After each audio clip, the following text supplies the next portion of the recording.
الحمد لله نحمده ونستعينه ونستغفره ونؤمن به ونتوكل عليه ونعوذ بالله من شرور أنفسنا ومن سيئات أعمالنا من يهده الله فلا مضل له ومن يضلله فلا هادي له ونشهد أن لا إله إلا الله وحده لا شريك له ونشهد أن سيدنا ومولانا محمدًا عبده ورسوله أما بعد فأعوذ بالله من الشيطان الرجيم بسم الله الرحمن الرحيم لقد كان لكم في رسول الله أسوة حسنة لمن كان يرجو الله واليوم الآخر وذكر الله كثيرا قال النبي صلى الله عليه وسلم لا يؤمن أحدكم حتى أكون أحب إليه من والده وولده والناس أجمعين أو كما قال عليه الصلاة والسلام۔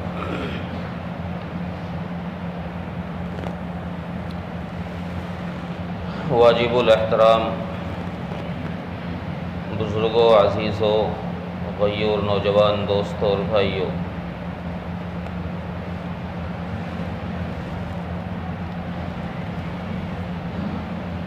ماہ ربیع الاول چل رہا ہے۔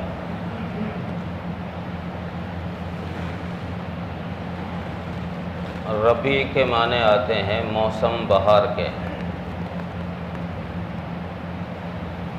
اور اس ماہ مبارک کو یہ فضیلت حاصل ہے کہ آقائے دو عالم، سرکار دو عالم حضرت محمد مصطفیٰ صلی اللہ علیہ وسلم اس ماہ مبارک میں اس دنیا میں تشریف لائے۔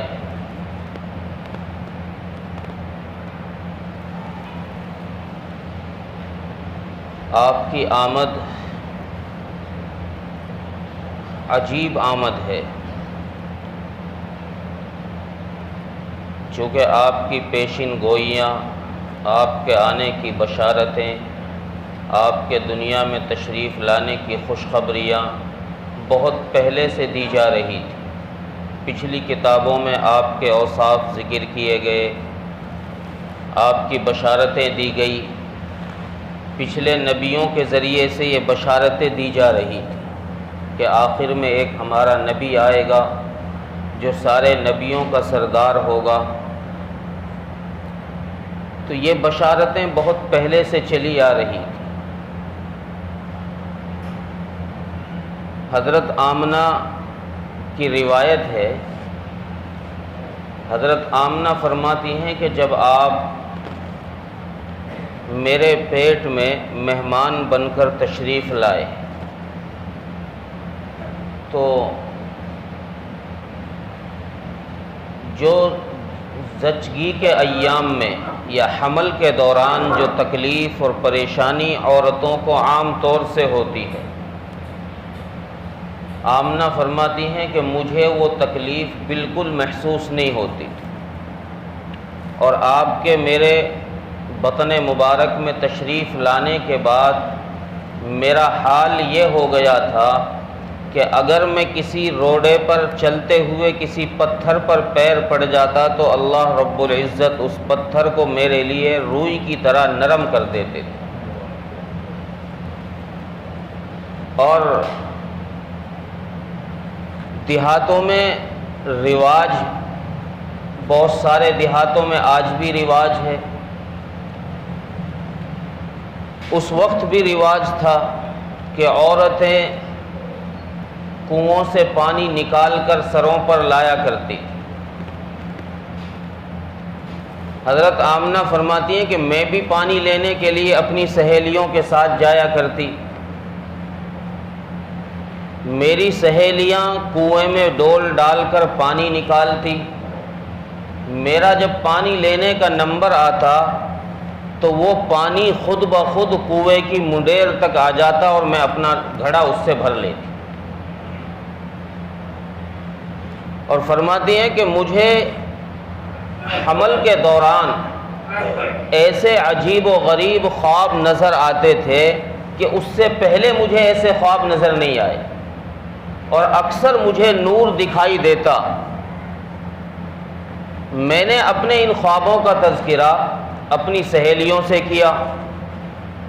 کہ بہن مجھے ایسا خواب دکھائی دیتا ہے، تو میری سہیلیوں نے مجھے یہ ترکیب بتائی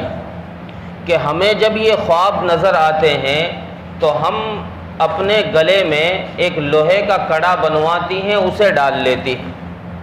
جس سے وہ خواب نظر آنے بند ہو جاتی ہیں۔ حضرت آمنہ فرماتی ہیں کہ میں نے بھی ایسا ہی کیا، میں نے بھی ایک لوہے کا کڑا بنوایا اور میں نے بھی اپنے گلے میں ڈال لیا۔ فرماتی ہے کہ پہلی رات جب میں اس کڑے کو پہن کر سوئی تو خواب میں ایک حسین خوبصورت سبز عمامہ پہنے ہوئے سفید ریش ایک بزرگ میرے سامنے آئے، اور انہوں نے اپنی انگلی کا اشارہ کیا اور میرا کڑا ٹوٹ کر الگ ہو گیا، گلے سے نیچے گر گیا۔ فرماتی کہ میں نے خواب میں ہی ہڑبڑا کر پریشانی کے عالم میں پوچھا بابا تم نے یہ کیا کر دیا؟ فرماتی ہے کہ انہوں نے کہا کہ بیٹی گھبراؤ نہیں، میں ابراہیم ہوں علیہ السلام، اور میں تمہیں یہ بشارت دینے آیا ہوں، یہ خوشخبری دینے آیا ہوں کہ تیرے پیٹ میں جو یہ بچہ ہے یہ عام بچہ نہیں ہے، یہ خاتم الانبیاء نبیوں کا سردار ہے، اور ہماری طبیعت نے یہ بات گوارا نہیں کی کہ جس بیٹی کے پیٹ میں یہ بچہ ہو وہ بیٹی بھی ہماری کسی توہم پرستی کا شکار ہو جائے، کیونکہ یہ بچہ اس دنیا میں آ کر دنیا کے صنم قداؤں کا خاتمہ کرے گا، دنیا کے بتوں کو توڑے گا، تو لہذا جب یہ بچہ دنیا میں آ کر کفر کا خاتمہ کرے گا تو ہماری طبیعت نے یہ بات گوارا نہیں کی کہ ہماری وہ بیٹی کسی توہم پرستی کا شکار ہو جائے۔ حضرت آمنہ فرماتی ہیں کہ جب حمل کے دن، بچے کے پیدائش کے دن قریب جتنے نزدیک آتے گئے میرے جسم سے خوشبوئیں آنی شروع ہو گئی، اور عجیب طرح کی خوشبوئیں، ایسی خوشبوئیں کہ وہ خوشبو عرب میں ملتی ہی نہیں، اور میری اس خوشبو کا چرچا پورے مکے میں ہو گیا، عورتوں میں چرچا ہو گیا کہ عبد المطلب کی بہو تو بڑی عجیب خوشبو لگاتی ہے، یہ بیوہ عورت ہے کہاں سے خوشبو لاتی ہے، کون لا کر دیتا ہے۔ عبد المطلب کے پاس شکایت پہنچا دی کہ دیکھو اپنی بہو کو سمجھاؤ، یہ بیوہ ہو کر ایسے عطر لگاتی ہے جو عطر مکے میں تو ملتا ہی نہیں ہے، یہ کہاں سے لاتی ہے، کون لا کر دیتا ہے۔ حضرت عبد المطلب نے نبی اکرم صلی اللہ علیہ وسلم کی دادی سے کہا کہ ذرا اپنی بہو کو سمجھاؤ، وہ ان ایام میں ایسی حالت میں خوشبو نہ لگائیں۔ حضرت عبد المطلب کی گھر والی کہنے لگی کہ میں نے کئی دفعہ سوچا ہے کہ میں سمجھاؤں بہو کو، ذرا پوچھوں تو صحیح کہ یہ خوشبو کہاں سے آتی ہے، کون لا کر دیتا ہے، لیکن ان دنوں میں آمنہ کی طبیعت میں، آمنہ کے چہرے پر ایسا رعب ہے کہ میری ہمت ہی نہیں پڑتی ان سے بات کرنے۔ آپ ہی ان سے بات کر لیجئے، آپ ہی ان سے معلوم کریے کہ یہ کون خوشبو لا کر دیتا ہے۔ عبد المطلب کہتے ہیں کہ میں نے ایک دن ہمت کر کے بہو کو بلایا کہ بیٹا ادھر آؤ، اور میں نے ان سے بڑے ادب سے پوچھا کہ بیٹا تم بیوہ ہو، تمہیں یہ پتہ ہے، اور مکے میں کیا چرچائیں عام ہوئی پڑی ہیں، تمہیں اس بات کا علم ہے، لوگ کہتے ہیں کہ عبد المطلب کی بہو ایسی خوشبوئیں لگاتی ہے جو مکے میں نہیں ملتی، تمہیں یہ خوشبوئیں کون لا کر دیتا ہے؟ حضرت آمنہ فرماتی ہیں کہ یہ بات سن کر میری آنکھوں سے آنسو نکل آئے، اور میں نے کہا کہ میں نے تو آج تک بھی بازار جا کر نہیں دیکھا، میں جب عبداللہ زندہ تھے، نبی اکرم صلی اللہ علیہ وسلم کے والد محترم حیات تھے، میں ان کے ساتھ کبھی بازار نہیں گئی، اب تو وہ فوت ہو چکے ہیں، میں بیوہ ہو چکی ہوں، اب میں کیسے بازار جاؤں گی؟ میں نے یہ عطر نہ کسی سے منگوائے ہیں، نہ یہ خوشبو میں نے لگائی ہے، یہ تو اس بچے کی کرامت ہے، اس بچے کا کوئی معجزہ ہے۔ یہ بچہ جب سے میرے پیٹ میں آیا ہے اس وقت سے میں عجیب چیزیں دیکھتی ہوں، اور ابا جی اگر میں ساری باتیں آپ کو بتانے لگ جاؤں تو لوگ اور آپ مجھے دیوانہ کہیں گے۔ جب سے یہ بچہ میرے پیٹ میں آیا ہے، میں جب خانہ کعبہ کے پاس سے گزرتی ہوں، خانہ کعبہ اس کی تعظیم بجا کر لاتا ہے، میں اگر کسی دیوار کے پاس سے جاتی ہوں وہ دیوار تعظیم میں جھک جاتی ہے، میں کسی پہاڑ کے پاس سے جاتی ہوں تو وہ پہاڑ ہم کلام ہوتا ہے، میں کسی درخت کے پاس سے جھکتی ہوں تو وہ درخت جھک کر کے تعظیم بجا لاتا ہے۔ یہ عالم ہے اس بچے کا۔ چنانچہ رسول اکرم صلی اللہ علیہ وسلم کے ولادت کا دن جب قریب آیا، اس بات میں تو اتفاق ہے سب کا کہ آپ صلی اللہ علیہ وسلم پیر کے دن پیدا ہوئے ہیں، اس میں کسی کا اختلاف نہیں، اور آپ صبح کے وقت میں پیدا ہوئے ہیں، صبح صادق کے قریب، اس میں بھی کسی کا اختلاف نہیں۔ اختلاف اس بات میں ہے کہ آپ کس تاریخ میں پیدا ہوئے ہیں، اس میں بہت سارے اقوال ہیں، بہت سارے اقوال، 8 کا، 9 کا، 10 کا، 12 کا، کئی سارے اقوال اس بارے میں ہیں کہ آپ کس تاریخ میں پیدا ہوئے۔ اور ہمارے جو لوگ جشن عید میلاد النبی کے نام پر جلوس نکالتے ہیں، ان کے جو خود امام ہیں، جو ان کے مسلک کے بانی ہیں، امام احمد رضا خاں بریلوی، انہوں نے اپنے فتاوی رضویہ کے اندر انہوں نے اپنا قول نقل کیا ہے کہ میرے نزدیک رسول اکرم صلی اللہ علیہ وسلم کی پیدائش 8 ربیع الاول کو ہے۔ تو یہ 12 کو جشن نکالنے والے تو خود اپنے امام کی بات نہیں مان رہے، اس کی اتباع نہیں کر رہے، اور آپ کی ولادت پر خوشی منانا کوئی عیب نہیں ہے، اچھی بات ہے کہ آپ صلی اللہ علیہ وسلم دنیا میں تشریف لائے، آپ کے آمد کے دن پر خوشی منانا اچھی بات ہے، لیکن اس خوشی کے اندر حد سے تجاوز کرنا بری بات ہے۔ خوشی منائی جائے لیکن خوشی کو حدود کے اندر رکھا جائے، یہ نہیں کہ عید میلاد النبی کے نام پر جلوس نکالا جائے، گلیوں سے مرد اور عورتیں اختلاط کے ساتھ میں ایک ساتھ جلوس کے ساتھ نکالی جائیں۔ یہ جلوس کا نکالنا کسی بزرگ سے اور کسی صحابی سے یہ منقول نہیں ہے، کسی روایت میں یہ ثابت نہیں ہے کہ کسی صحابی نے یا کسی حکایت میں یا کسی بزرگ کے قول میں یہ بات نقل نہیں ہے کہ کسی نے کہ اس طرح کا جلوس نکالا ہو گلیوں سے۔ رسول اکرم صلی اللہ علیہ وسلم کے آمد کے مقصد کو سمجھو، جلوس نکالنا مقصد نہیں ہے۔ آپ کے آنے کا، دنیا میں آپ کے آنے کا مقصد کیا ہے، اللہ نے آپ کو بھیجا کیوں ہے، اس مقصد کو سمجھا جائے کہ ہم اس مقصد میں چل رہے ہیں نہیں، ہم اس مقصد پر کھرے اتر رہے ہیں یا نہیں، ہم نے وہ مقصد پورا کیا ہے یا نہیں کیا۔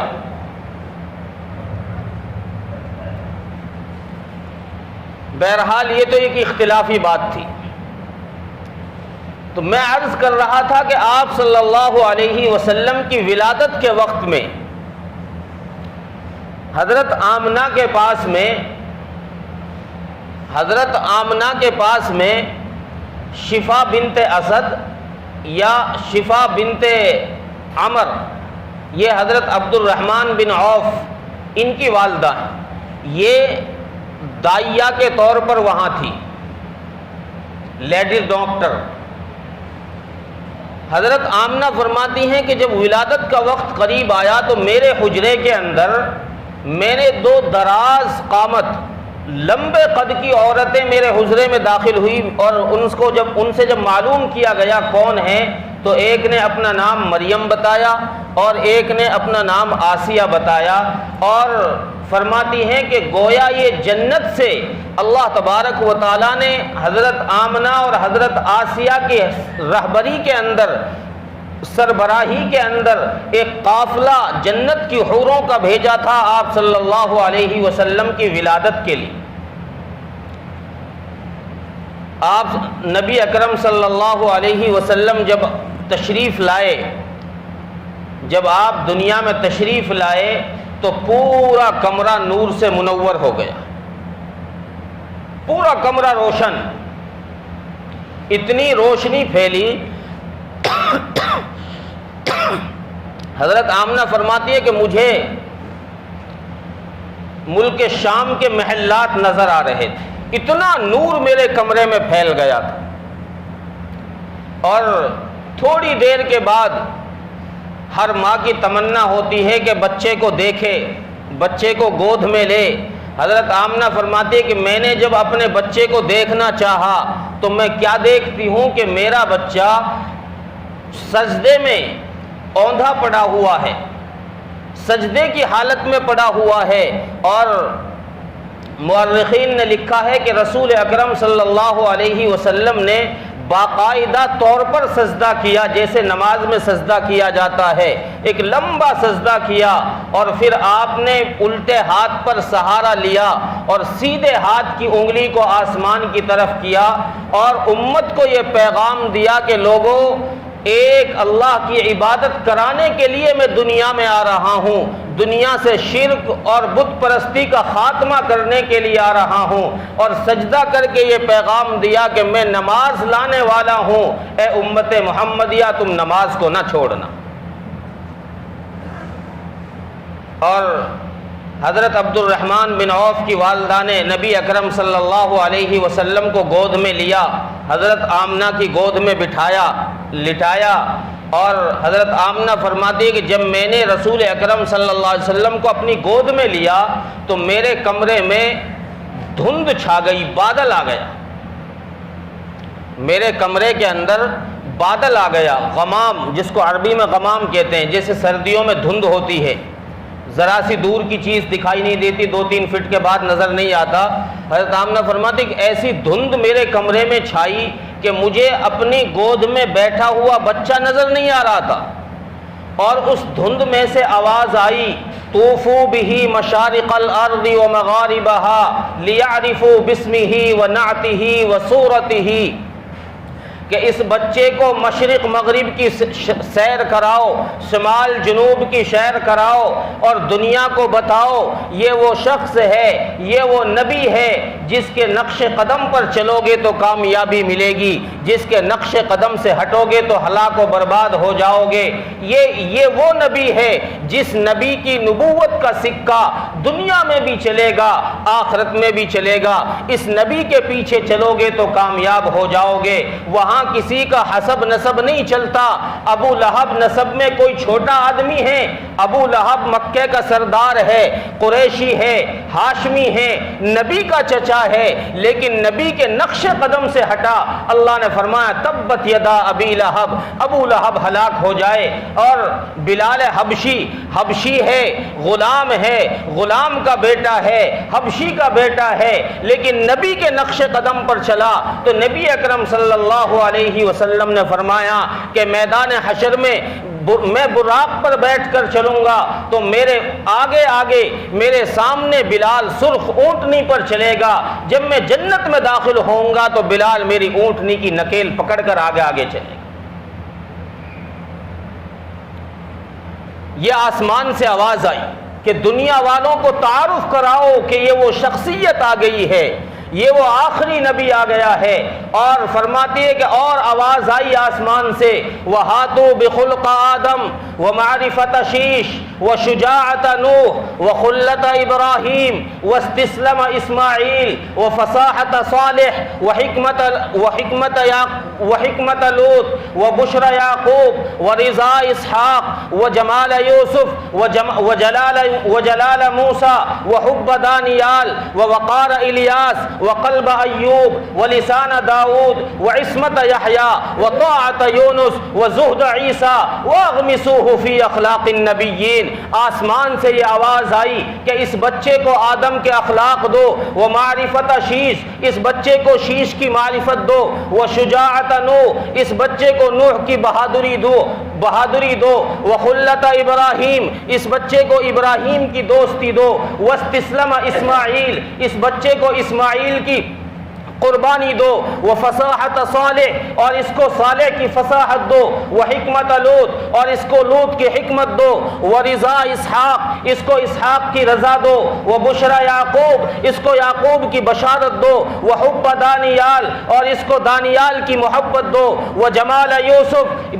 حضرت یوسف کا جمال دو، وجلال موسیٰ، حضرت موسیٰ کا جمال دو، اور وحب دانیال، اور دانیال کی محبت دو، ووقار حضرت الیاس کا وقار دو، ولسان داؤد، حضرت داؤد کی لسان زبان شیریں زبان دو، وعصمت یحییٰ، حضرت یحییٰ کی عصمت دو، وفصاحت صالح، حضرت صالح کی فصاحت دو، وبشرى یعقوب، حضرت یعقوب کی بشارت دو، اور وعصمت یحییٰ، حضرت یحییٰ کی پاک دامنی دو، وزہد عیسیٰ، حضرت عیسیٰ کا زہد دو، واغمسوہ فی اخلاق النبیین، اور سارے نبیوں کا حضرت آدم علیہ السلام سے لے کر آپ تک، حضرت عیسیٰ تک جتنے نبی آئے ہیں سب نبیوں کے اخلاق آپ کو عطا کیے جائیں، گویا آپ کو سارے نبیوں کو جو کچھ ملا ہے وہ آپ کو چند سیکنڈ میں اللہ نے عطا فرما دیا۔ آپ کی عظمت کا کیا اندازہ لگایا جا سکتا ہے، اللہ نے کیا شان عطا فرمائی ہے، چند منٹوں میں اللہ نے وہ سارا کچھ عطا کر دیا جو سارے نبیوں کو حضرت آدم سے لے کر حضرت عیسیٰ تک عطا کیا گیا،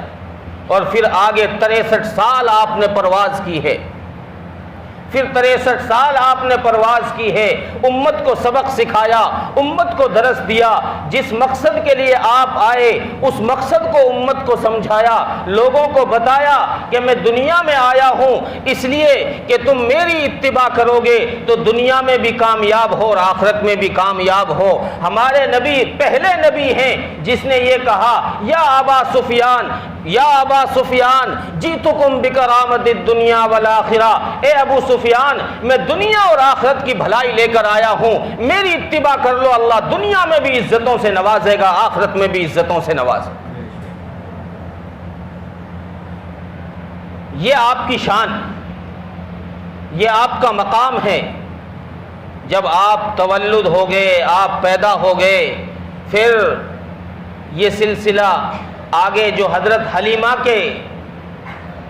حلیمہ کی گود میں آپ پہنچے ہیں، یہ ایک لمبا واقعہ ہے جو انشاءاللہ آئندہ ہفتے ذکر کیا جائے گا۔ اللہ عمل کی توفیق عطا فرمائے۔ وآخر دعوانا ان الحمدللہ رب العالمین۔